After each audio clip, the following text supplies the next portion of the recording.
Hey, what is going on, guys? It's Young here, and today I'm back on another Fortnite video, and in today's video, I'm going to be giving you guys some tips and tricks on some different edits that you guys can use. That's going to be a sure way to outplay other players, which is going to help you guys win a lot more gunfights and a lot more games here in Fortnite. And real quick, before we get into the video, I'm going to be giving away 2,000 V-Bucks every single week. And if you guys want a chance to enter this giveaway and win some free V-Bucks, all you guys have to do to enter that giveaway is to drop a like on this video. Make sure you guys do subscribe to the channel. Also, make sure you guys do turn on those post notifications so you guys get notified for every single new video. And lastly, comment down below either your Xbox gamer tag, your PSN gamer tag, or Epic account, and you guys will be automatically entered into the next giveaway. And also, if you guys like to support me in the item shop, all you guys have to do is go down to the bottom, click on support a creator, type in my code. My creator code is Young Humor, and you guys will have me added and supported as a creator. And alright guys, let's get right to the video. Alright, so in this video, I wanted to give you guys some very easy tips and tricks that you guys can use when it comes to editing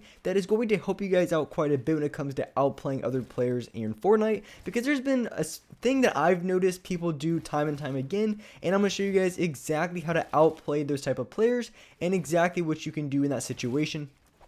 So when it comes to editing, there's a ton of different edits that you can work on, and when it comes to editing, the thing that I really do like about it is when you're in a gunfight against another player, when you're editing against them, you can really do any number of edits, and that's why I really like it, because you can be very unpredictable with the type of moves that you make and the different edits that you can use. Because when it comes to any sort of structure, I mean, it could be a ramp, it could be a wall, there's so many different edits that you guys can use, so there's so many different ways that you can outplay other players. So here I want to show you guys an example where if you're inside of a box, as most of the gunfights that you see, even in actual games, most of the gunfights that you have are going to be point blank range. So improving and also practicing your edits when it comes to different wall edits are going to be very crucial, because like I said, most of the gunfights that you have are going to be very close range. You're going to be going against players who are right in front of you, so making sure you're very comfortable with editing walls, editing stairs is going to be essential if you want to be able to win gunfights a lot easier. But here an example, there's a lot of different edits you can go against other players right in front of you. So in this example, you're inside of a box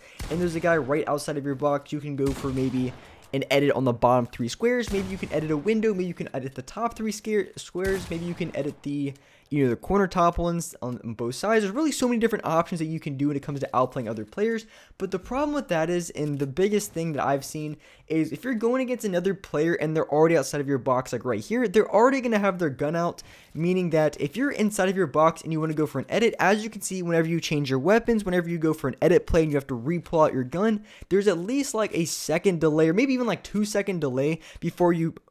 edit your wall or switch your weapon by the time you're able to shoot it. So you have like a 2-second window where you're not even able to shoot your gun whatsoever, which is a big problem, especially if you're going against someone who already has their weapon out. So for instance, if you want to go for an edit, like a window edit, or if you want to go for, I guess, any sort of edit against the other player, then they're going to be able to get the shot off on you, because you have to first edit the wall and then you have to pull out your gun, so it already creates a ton of time, and then the other player will in fact already have their gun out. So what you want to do instead, one of the things that I've done that's very useful, is you kind of go for like a fake edit. And what I mean by that is you basically go for an edit, you close the edit, and then you go for a second edit on top of that. And the reason why this is so good, like I just explained just a minute ago, is when you're going against another player and they already have their gun out, they're going to be the ones who are able to shoot you first, meaning that what you can do with this is you can go for an edit, and a second you go for an edit, because the thing is, they're on the other side already expecting it. So if you go for an edit and close it right away, a lot of times you will get them to shoot your weapons, meaning that it's very easy to kind of catch them off guard. And if the thing is, if they're outside of the box and they shoot your wall, what happens is that they're going to shoot your wall, meaning that if they shoot you with their shotgun, they're not going to be able to get that second shot off before you're able to shoot them. So if you can get them to shoot their weapon first, it will allow you to win the gunfight very easily, and it pretty much guarantees you a free shot. And one thing to keep in mind, if you pay attention to the HP on the wall, if you have a fully built structure and you go for an edit, it takes about, I think every time you edit, it takes about half of the HP away. So if you constantly spam edit, then your wall will lose pretty much all of its HP. And as you can see, every time that you edit, it goes down by about 50% of the wall HP, meaning that if you have a fully built wall and you shoot at it, then it's not going to break. But if you have a half-built structure, so say you spam edit and then you shoot at the wall, then it's going to break. Now, the reason why this is really important, because if you're going against another player and say they're on the outside of the wall and you want to get them to shoot, if you go for an edit and you constantly spamming edits like this, they're going to be able to shoot the wall and break it on that first time, which can be very important and something to keep in mind. So as you can see, the wall is fully built, and if I try to edit it and then I close it right away and take a shot, it doesn't break. That's because the wall is fully built, and once you reset the edit, it takes away half the HP. So if you spam edit, it's going to go down to like 15 HP every time you edit it. But if it's at full HP, then it's going to go down to like 75, and then it's not going to break the wall if they shoot at it, which can just be very important to keep in mind, because if the other player happens to break your wall and you're not expecting it, then it could mess up your shot, because you're going to try to go for that second edit, but you're not going to be able to. So it's just something to keep in mind. So for the different edits that you want to practice that I think are the best double edits to do, and the first one being this, you want to edit the bottom squares first. The bottom 3 squares could be on the left side or right side, doesn't really matter. So you want to edit the bottom 3 squares first, and then you want to edit the top 3 squares on top. Now you can edit the ones across on top or the ones in the corner on top, it really doesn't matter. And the reason why you'd want to edit the bottom squares first is, as you can see, when you edit the top one, a lot of the times it won't get them to shoot, because on the top here, they can't really see you from that angle. So if you just edit the top 3 squares, it's not going to bait them to shoot by any means. So what you'd want to do is you want to edit the right side or left side squares first. And the reason why you do this is because, like I said, you want to try to get them to shoot, and if you make it wide open for them, at least give them the impression that you're wide open, a lot of times they will go for that shot. And then right after that, you probably want to go for a top 3 square edit, which is really nice because you can just jump shot, and when you jump shot, a lot of times it's really easy to get headshots when you do so. So practicing this edit here specifically is a really good double edit that I've been using a ton in my games that I've seen a lot of success with, and I'm able to outplay the other players very consistently doing this method.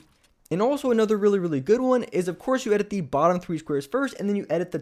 top corner 3 squares. Now the reason why I showed the other one first instead of this one is because this one's a little bit harder, because when you're editing those top 3 squares, especially on controller, it still feels a little bit awkward. I've gotten used to it because I practiced it a ton, but it is a little bit harder to pull off a controller as opposed to mouse and keyboard, just on the way the movement is. But if you're able to edit these top 3 squares, it's really helpful, because if you edit the top 3 squares and you go for a shot, it pretty much gives you a right hand peek, because the way the wall is after you edit, it really gives you that, I guess, a little bit of cover when you're going for shots. As you can see, if another player was on the opposite side of that wall, even if they didn't fall for the edit fake that I wanted to make, it's still going to be very hard for the other player to get a shot on you because of the way the edit is. So those are the 2 specific edits I think are the best for, I guess, faking other players. And the whole goal is going for the fake edit is to try to get the other player to shoot, because if you get the other player to shoot, that pretty much guarantees you a free shot on the other player, which is really important, because if you're able to do that,